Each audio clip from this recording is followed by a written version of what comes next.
Good morning and welcome back to the chat on Newsday Amarillo and News Channel 10-2. We're talking with Jody Holland this morning. Chuck, you had another question for Joe. Yeah, Jody, you made mention of humbleness, and as everybody knows, I'm the most humble person in the world. But after a fact, can't being humble become a habit, and you end up always taking low on issues or on facts, whatever? So sure, it can be. I mean, it's kind of the way that you play it. The idea behind humility is really based on self-reflection more than it's based on just taking everybody else's responsibility. And you can be humble and accept your part without necessarily going, "Oh, I'll accept everybody else's part that they played as well." And that's where it gets dangerous, and you have to be careful. And a lot of people who are really humble, they go, "I'll just take the brunt of everything that happened from everyone," as opposed to saying, "I'll take my part." And so I think you want to take your own responsibility, but you don't necessarily want to go, "Yeah, I'll accept everybody else's responsibility as well," because there are people that are just not teachable. So from a teachability standpoint, if everybody that's playing the game is willing to accept responsibility humbly and to say, "What can I learn and who can I learn it from?" So being teachable means that you naturally seek out mentors and you naturally seek out the learning that you need to Okay. not repeat the mistake again. And that, I think that ultimately is what takes that adversity that you're facing and turns it into an opportunity. Because every time I've been frustrated with something in business, I've gone and read books or hired a business coach or found a mentor, and I came back stronger. That's the beauty of adversity. It's just like exercise.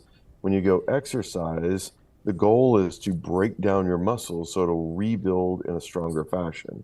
And Right. I think, when you're trying to grow and trying to be that better version of you, that's everything. So, Jody, let me ask you then. You've worked with so many different people across so many different business types. What is maybe the biggest pitfall when it comes to being teachable that you see? Good question. I think the biggest pitfall is not accepting your wins. And that's the other side of teachability is there are times you did everything right and you won, but if you're always going, "Well, what did I do wrong? What did I do wrong?" You kind of take away the sweetness of the victory. And so you do want to celebrate.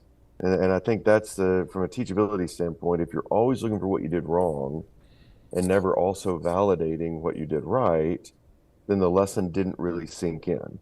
So when you do it wrong, you change, you grow, you become better. But when you do it right, you validate that the lesson was the one that you needed to learn. And so I think there's both sides of that. And that's probably the biggest challenge I've seen is when people get kind of going along with Chuck's too much in the "I need to be humble" mindset, that every now and then you got to go, "Yeah, but I kind of crushed it on that one."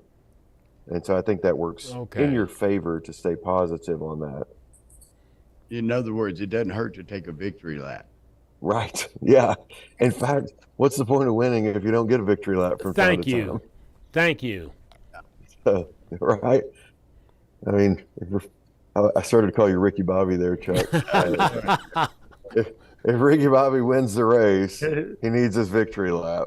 We talk about this in the phrasing of winners and losers.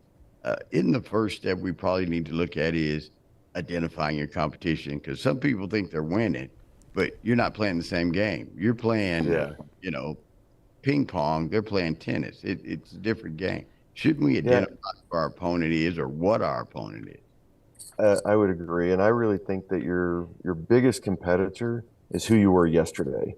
Mm, I think Mm-hmm. the businesses that we quote unquote compete with, you should consider them rivals. A rival you can learn from and grow from. A competitor, what they're doing determines your choice. And so if you have somebody that's a competitor that they put a building up on this corner, you put one up on the corner across from them. But if they're a rival, you go, "Well, what are they doing that's really working that I can learn from so that I can become better?" You want your focus to be on your own growth and development. And very quickly, Simon Sinek told a story one time about riding in a cab. He had just spoken at an Apple conference, and the month before he spoke at Microsoft. And at Microsoft conference, they gave him the Zuni, little MP3 player, and it was right as the iPod came out. And he tells the guy from Apple, Microsoft gave me the Zuni. I kind of think it's better than the iPod. And the driver just said, I have no doubt. And he let it go. Because what Apple understood is they weren't competing with Microsoft. Apple was competing with making an industry fundamentally change. And that's why they kept winning. So That's it. That's it. Jody, you got some exciting things coming up to help you grow your business. And really, we could talk about growing business, but this is really growing your mindset, isn't it?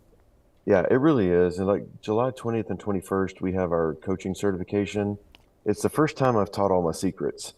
And so I've got 70 frameworks in 5 categories for how you coach people to create any behavior change that you want. We designed the certification. It's those 2 days plus 3 months of follow up.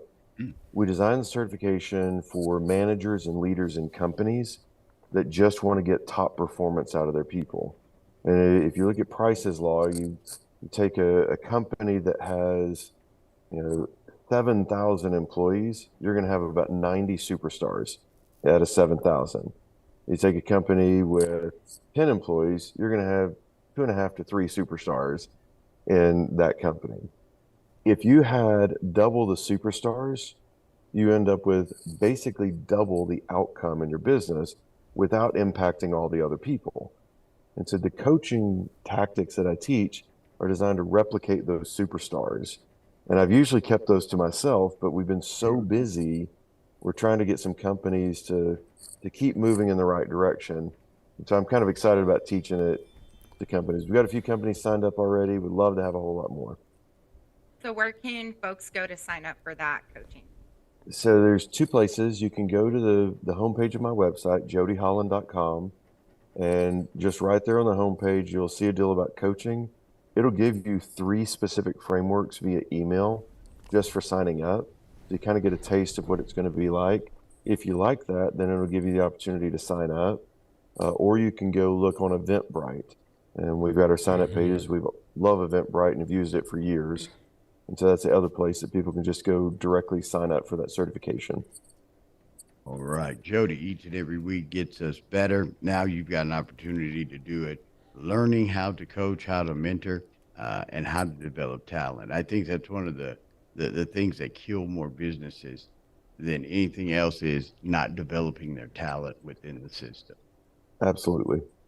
Yeah, absolutely. And it's just dangerous to not develop your people.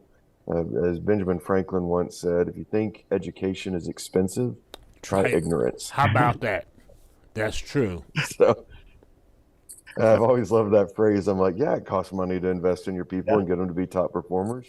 But how much opportunity is lost by just not doing it right? Right. I mean, you leave millions on the table when you don't make your people successful. Yeah, that's it. JodyHolland.com is the place. He's with us each and every Wednesday. Next week, he is with us for the full hour. Jody, be careful up there in Canadian. We'll see you soon. Can't wait. You guys All have a right. great week. You Check too, you, be Jody. careful. All right, we're going to take a quick break. We're back with more chat right here on Newsday Amarillo and News Channel